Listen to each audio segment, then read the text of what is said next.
Social scripts are a good way to shape social behaviour in small talk. Social contracts are agreements that you feel obligated to uphold. Each of these allow the society to be civil with low effort. Errors in either of these can cause social awkwardness. Additionally, some people exploit social scripts and social contracts for their own gain. We are going to define these terms and explore some ways that they can be exploited and what you can do about it. Welcome to Joshua Davidson Therapy. I am Joshua.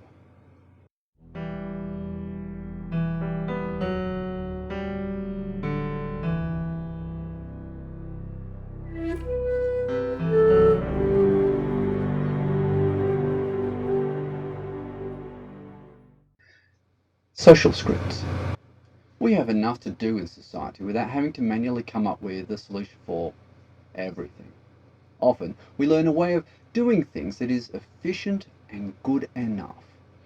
Good enough that we make into a general habit.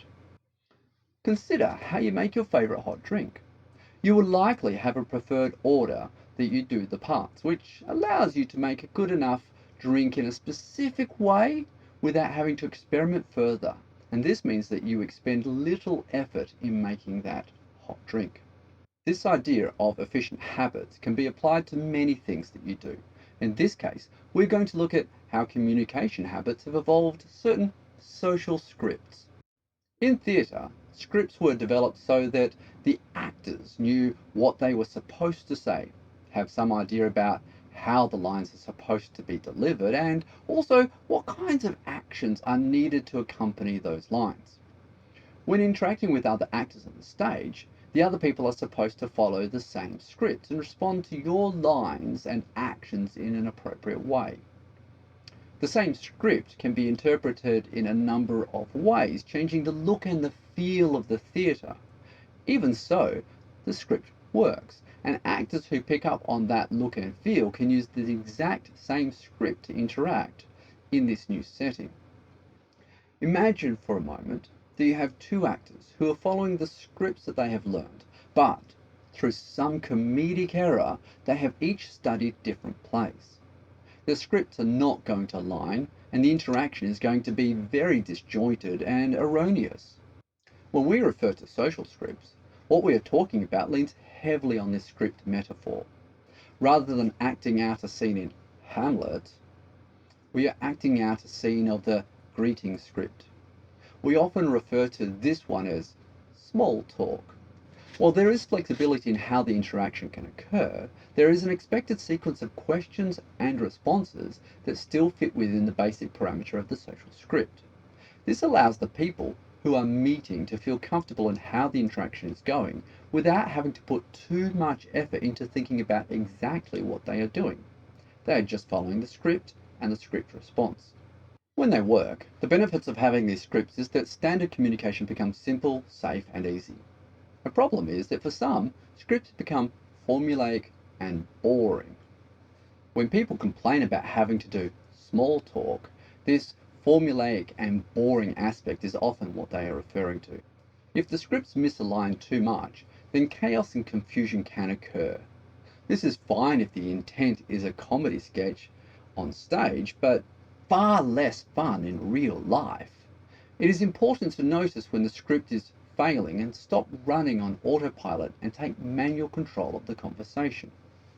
Sometimes the script goes off course because the other party is exploiting the script.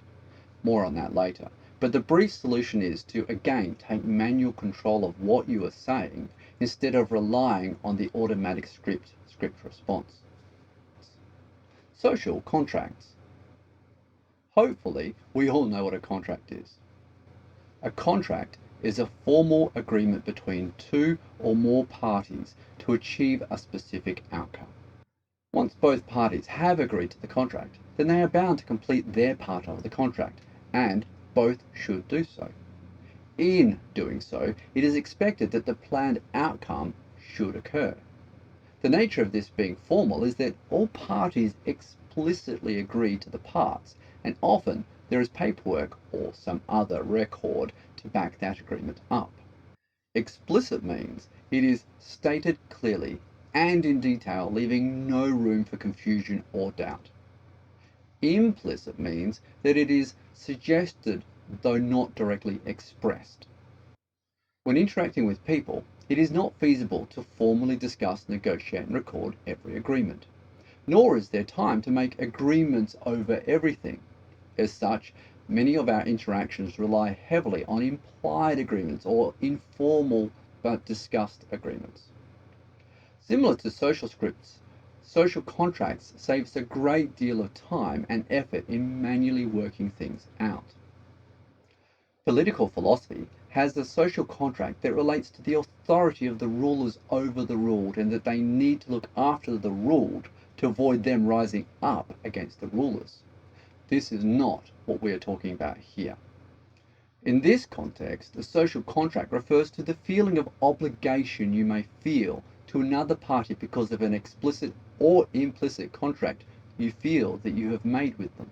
Much like a formal contract, if you and the other party, or parties, do the parts you have all implicitly or explicitly agreed to, then the outcome should be good. What is concerning is when parties do not do their parts. This can be because they failed to do what they said, they changed their terms of the agreements without notice, they didn't realize that they also had an agreement, contract, social obligation, or some other external thing interferes. Consider an agreement I make with a car yard. I go in to purchase a vehicle. I spot the car that I want and negotiate a price that I'm willing to pay and ask for some modifications to be made, such as an added tinting. A contract is written up that states that I will deliver the agreed upon monetary value, and in response they will sell me the specific car with the modifications by a certain date, let's say next Friday. I go to the car yard on the specified date with my cash. I pull out my copy of the contract and ask to pick up my car, ready to hand the cash over. The salesperson confirms understanding and organises for my car to be brought around to the pickup point. Up drives the wrong car. Not only is the car not the one I purchased, it is clearly an inferior model. I point out to the salesperson that this is not the car that I purchased, and humorous as this is, could you please go get my car now? The salesperson informs me that they have sold that car to someone else, but they do have a car here, and as I am under contract, can I now hand over my cash? Am I under contract? Not anymore. The sale yard has breached their side of the agreement, so I am no longer obligated to follow through with my side of the agreement. I can turn around and leave with my cash. They didn't deliver their end of the deal, and worse, they tried to change the terms. Now, I could agree to the new deal if I considered it a better deal, but I don't, and I have that choice. The choice to say no. What is odd is the number of people that I see who are trying to stick to their end of the social contract they have made with another person when that other party has breached their end of the contract. These breaches could be due to changes of terms without notice, failure to do their agreed upon actions, or simply breaking the social etiquette rules. Bringing it all together. Consider you're walking down a shopping mall, talking to a friend about some deep philosophical question such as, is choc mint ice cream a good or bad flavour combination? Mileage may vary. Into your conversation intrudes a salesperson for an environmental outfit asking, do you care about the environment? Well, of course I do. That is great. We are working on helping the environment, and if you care about the environment, you should help us to do so. It's really easy to help us to help what you love. The conversation becomes quite awkward at this point as I try to figure out how to escape this logic trap. I want to help the environment. I've just publicly stated that I do care, and here's a person showing that if I care, I should help them. Financially, of course. I feel trapped because I'm trying to maintain my end of being civil while the other person is not. First of all, I'm script like responding to a reasonable question. Do you care about the environment? To which the only reasonable answer to the question seems to be yes. The salesperson has used a common social script to trap me into a conversation and taking a specific position in that conversation. It would feel rude ignoring them or telling them to shove off. The salesperson further exploits the social script of being consistent and honest and to aid in pushing me into feeling obliged to fulfill the social contract of helping out. This is a nefarious trap. Hashtag not all salespeople. Let us consider the breaches of the social script and social contract. First, the salesperson stepped into my private conversation, intruding themselves into our discussion and changing the topic from ice cream to theirs. I am under no social contract obligation to answer their uninvited question in the first place. My response can be, not interested. Second, it is not required that I continue on their script. I can break the script too.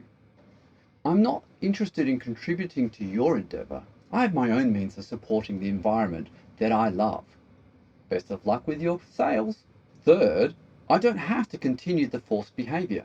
The salesperson, through their tactics of sales, has pushed me to show a behaviour that they are now exploiting. I can simply get off the pedestal that they tried to place me on and say something else like, I am not the sales that you are looking for.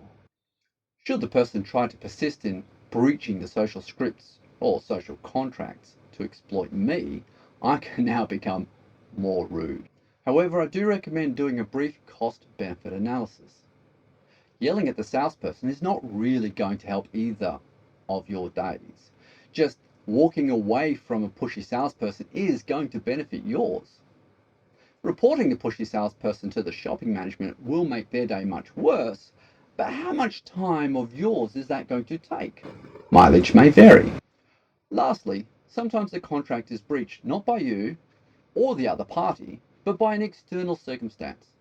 Consider that the reason the car yard may not have been able to deliver the vehicle I purchased in that earlier example is because one of their signs in the car yard fell on the vehicle and is no longer in the condition that I purchased it in. This is technically no one's fault. In similar ways, social contracts may be breached by external things too. Conclusion.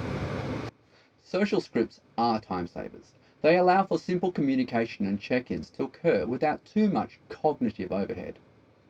Thoughtless scripts can lead to problems if either the script goes off track, is not appropriate to the circumstance, or someone else exploits it. Social contracts are things that you have explicitly or implicitly agreed to, and so long as the agreement was made in good faith and the other party is doing their part too, and no external circumstances have invalidated the contract, then by default, do your part. However, if the outcome is not what you thought you agreed to, the other party breaches their end of the deal, or the circumstances have changed, you are not obliged to follow your end of the contract. Ideally, you would try to renegotiate, but sometimes you should just walk away. Thank you for your time.